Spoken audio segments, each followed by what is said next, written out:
G'day everyone, my name's Cautious Pancake and today I want to build on the awesome work from Cap, Gerwoodle and others to continue looking at underwater bases in Alpha 21. You've likely all seen the new water physics in action, and as Cap showed, nearly all blocks work with the water now flowing into and around empty spaces.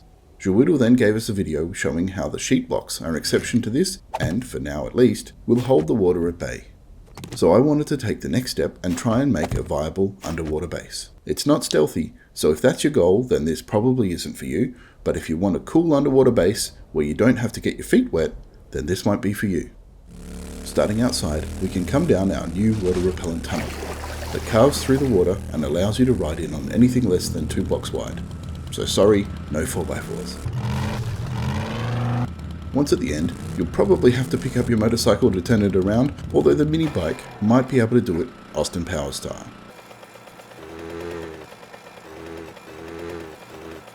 Now here's where you'd probably expect to be getting wet once you leave the tunnel, but in fact, the water protection provided by these red 1/2 sheets means that we can walk out and despite being underwater, we can still breathe the air.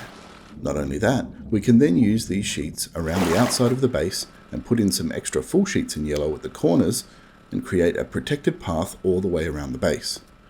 If you step off the path, you'll end up underwater, and if you go above the 2 blocks that are protected, you'll also end up underwater, but for that 2 block high, 1 wide niche, you've now got a little air bubble to walk around in.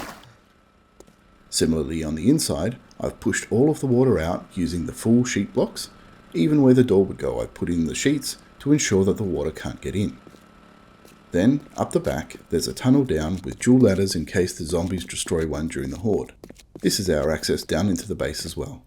Once at the bottom at bedrock level, I've gone with a basic corridor build with dart traps and electric fences. The dart traps are linked to the first row of trigger plates on a 3-second burst and to the second row of trigger plates for as long as they have someone standing on them. This pipe arrangement at the end is for me to stand behind to stop me being dumb and getting in range of the zombies, but also more importantly, to block any darts that miss the zombies. For us to enter the base, we need to head back up the ladder a bit. We can jump across through the door and into our crafting location. At the back we can turn on the generator that powers the base and head back downstairs to see the combat area from the other side. On each side, I've dug out a small siding which provides room for the lighting and electric fence and repair access during the Horde Night. With only 2 fences in play, I expect to need to repair them at least once during the Horde. So that's our tour. Let's see if it meets expectations and how it handles the Horde.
Well, that might be all the zombies, with 5 minutes to spare in Horde Night.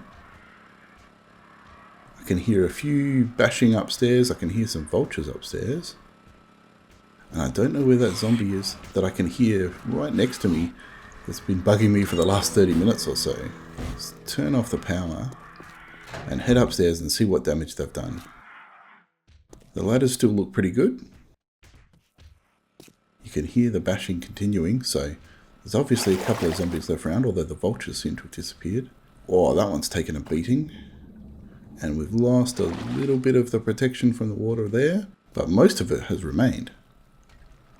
And I can still hear someone bashing. Maybe there looks like a bit of a pit out there. Let's have a look. No. It looks like a cop explosion or something went off there, which I doubt, but maybe they just decided to dig a little bit and then change their mind. Most of the tunnel looks like it's fine. You can still hear some destruction going on. Maybe it's a little bit further out here. Oh yeah, that looks like a deep hole. Let's not go down there just yet. Something else here. No, nope, that's just a shallow one. What else have we got? Not much. How long will it take to get to the bottom, do you think? Let's find out.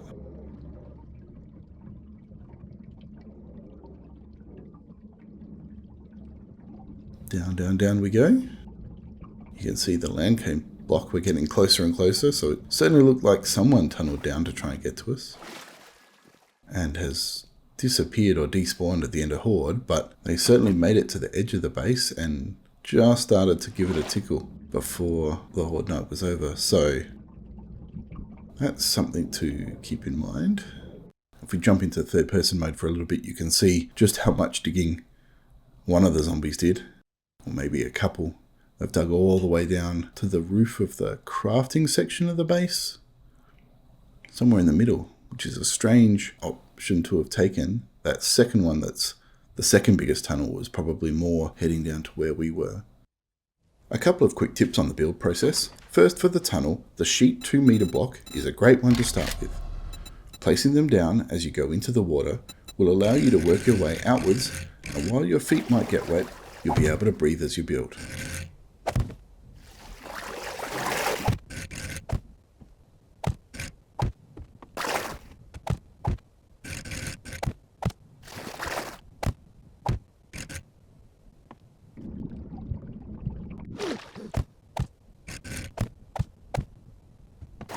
Once you've gone out a small way, you can see that the water surface does this weird on and off thing as a result of the sheets.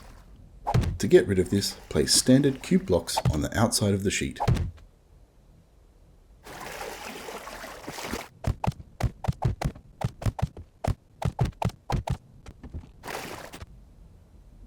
As you can see, after doing this on the right hand side, it's removed the water surface all the way down, and repeating it on the left will remove it completely.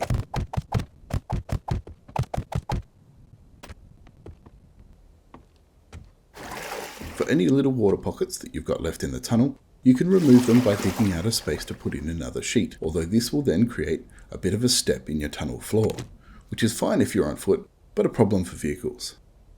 So then you have two options. You can then go with a ramp inside your tunnel with some minor water hanging around like I did in the original, or make a flat tunnel all the way out with a ramp starting only once you're out of the water at the entrance. One more tip on the build. For the inside of the base, as you can see, with sheets on the walls there is no water inside. If you remove some of them, as expected, the water returns.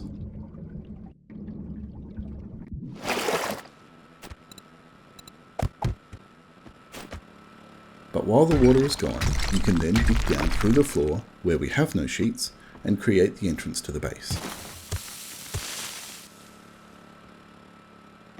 Remove some of the sheets and you can see that we then again have some water up top, but it does not flood the base entrance. Even removing most of the sheets doesn't flood things.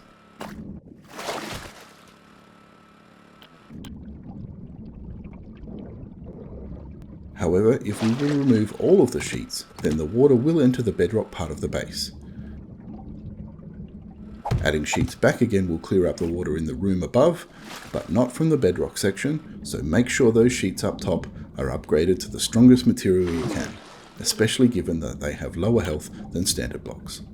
So that's my take on having an underwater base in Alpha 21. I'm not sure if the water repelling sheet technique will remain or get changed, so if this is your kind of base too, then have a play while you can.